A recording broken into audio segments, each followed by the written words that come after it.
Hey horror fans, welcome back to Room 237, coming at you with another review.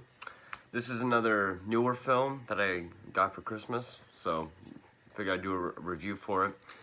One I've wanted to see ever since it came out this year. Been very intrigued, and I'm glad I finally got to see it. Scary Stories to Tell in the Dark. Now, yeah, it's a PG-13 horror film, but there's a lot of why I wanted to see this. I mean, the crew behind it is great. I mean, produced by Guillermo Del Toro. That's awesome. It was actually written, screenplay by Del Toro and Patrick Melton and Marcus Dunstan, who wrote Saw 4 through 7, Collector in the Collection. But the main reason why I wanted to see this was because I'm a huge fan of the books it's based upon by Alvin Schwartz and drawings by Stephen Gamble. This is an old box set I bought. Jesus. It's got to be upwards around 16, 17 years ago I bought this. Yeah, it's not the original covers. It's like these holographic ones. But I was obsessed with these as a young kid.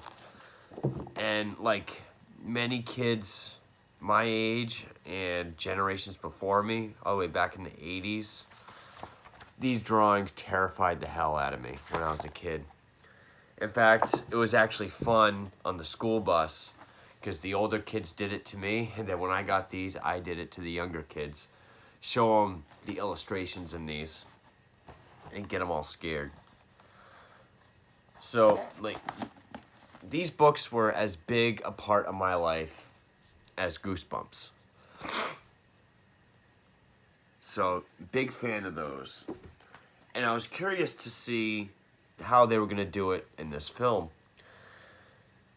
And I had heard early on, you know, like I watched Brad Jones, the guy that does the Cinema Snob. He does midnight screening videos. And I'd seen his review. And he said it was a lot like Goosebumps, the movie. And I have to agree. Because it is one story that just pulls together elements of these. But I would say this was done better. Even though it's done very similarly to the Goosebumps film. I liked this more as a movie, and I thought this formula was done better in this film. So, the story, of course, you have a group of, I'm guessing, high school kids, 13, 14, 15-year-olds, one of which is played by Zoe Colletti. And I just want to say, the kid actors in this movie, I don't know what's been going on with movies with kids lately, but they are as good, if not better, than a lot of stuff in the 80s, like Stand By Me and The Goonies. I mean, Goosebumps I thought was funny as hell. I still haven't seen Stranger Things, shame on me. But the It movie, I really liked the kids in that, and I really liked the kids in this. It has some humor, you know, like some awkward, sarcastic. Like this one kid, Gabriel Rush plays the kid Augie. He looks like a mix between Tom Holland Spider-Man and Cameron Monaghan, Jerome from Gotham. But Michael Garza and I think Austin Abrams, those are all the kids. They do a great job. The humor and everything feels very natural. Especially the lead girl, Zoe Colletti. I thought she did a fantastic job. She kind of reminded me, you know, just because she looks like a kid, red hair. Maybe not as much as the girl that played Beverly in It, but if they ever need a Carrie Kelly in a Batman movie, I could see her. It's Halloween, they're running away from these bullies, and they want to go to this haunted house with this legend about this woman named Sarah Bellows who poisoned children. And they come across this secret, and also, like, the ghost story is, if you go to the house and ask Sarah to tell you a story, she'll tell you a story, and you'll disappear. But they find her secret room that her family kept her in the basement, and they find this hardcover book with stories from these. But then, you know, because they say the thing, Sarah, tell me a story, that the book will start writing itself in blood, Evil Dead style. And it will be the title, it will be the story of some of these that happens to some of the characters in this. Which, yeah, it does sound like Goosebumps, and, you know, it is an easier formula to follow, trying to take a bunch of classic, which even a lot of these are just redone, more modern versions of a lot of classic folklore tales. Like the babysitter with the guy in the house, the hook on the car door, shit like that. The Bloody Mary mirror.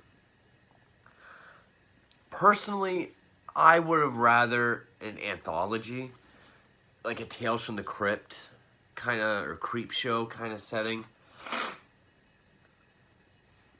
I think that, and I think a lot of fans, a lot of kids who grew up reading these in the 80s and 90s, early 2000s, would have appreciated that, because I think that's something we wanted to see.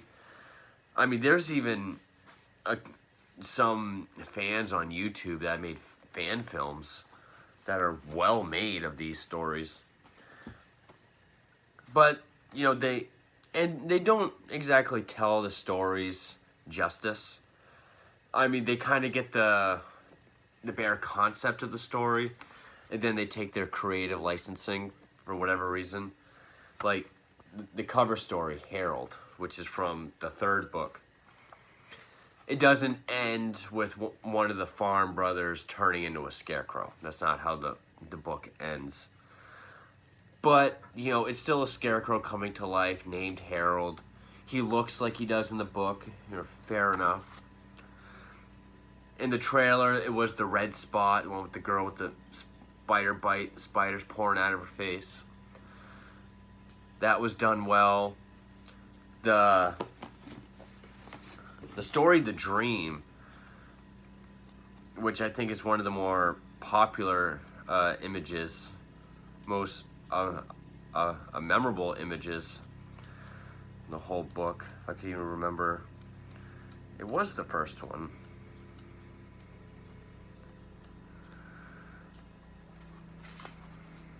Yeah. Okay, so had to have been the third book. Pretty sure it's the third book.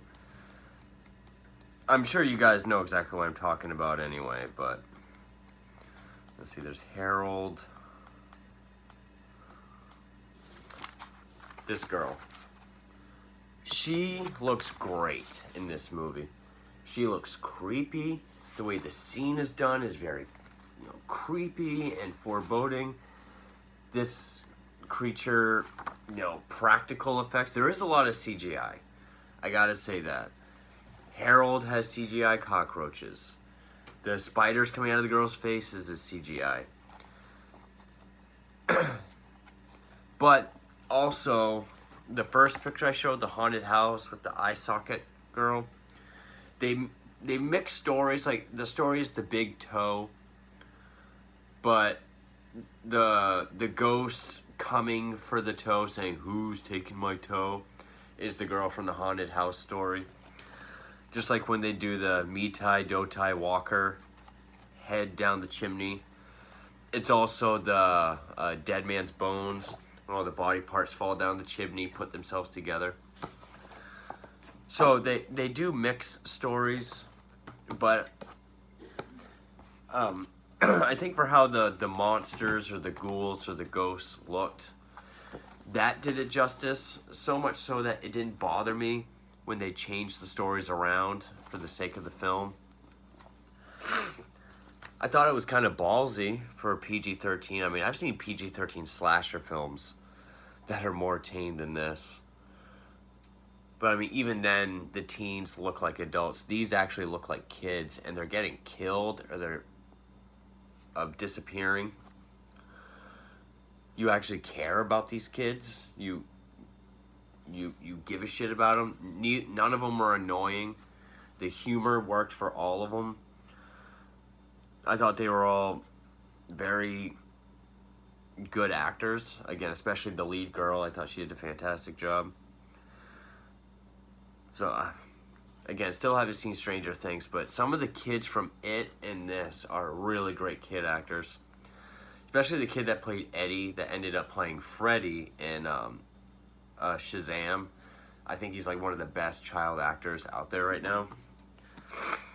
I mean, if they can do a goofy-ass sequel to Goosebumps, because the way this film ended, it's set up for a sequel. And I mean, yeah, the main story about Sarah Bellows and how they have to solve the mystery about what happened to her is like an original story. I think they could have made the main plot I think they could have made the main plot like one of the bigger stories in here. But they also mention a lot of other stories. Like flipping through the book, you see like Wendigo, the attic, you know. So they're definitely paying respect to this series. There's also other parts, like, yeah, the book's written in blood. It does kind of feel like Evil Dead, like a kid's version of Evil Dead. Or the part where when the lead girl, Zoe Colletti playing Stella, when she's in the basement sort of stuck in Sarah Bellows' time dealing with Sarah, but the lead guy, Ramon, he's going through the house but in real time, so for her it looks like a functional house, but with him it looks like a abandoned haunted house. But they're in the same place but two different planes. Reminded me a lot of like Silent Hill. And also, when you find out what happened to Sarah and how her rage is creating these deadly haunted stories, they even say the word rage, reminds me of the girl from Silent Hill. I was just blanking on her name.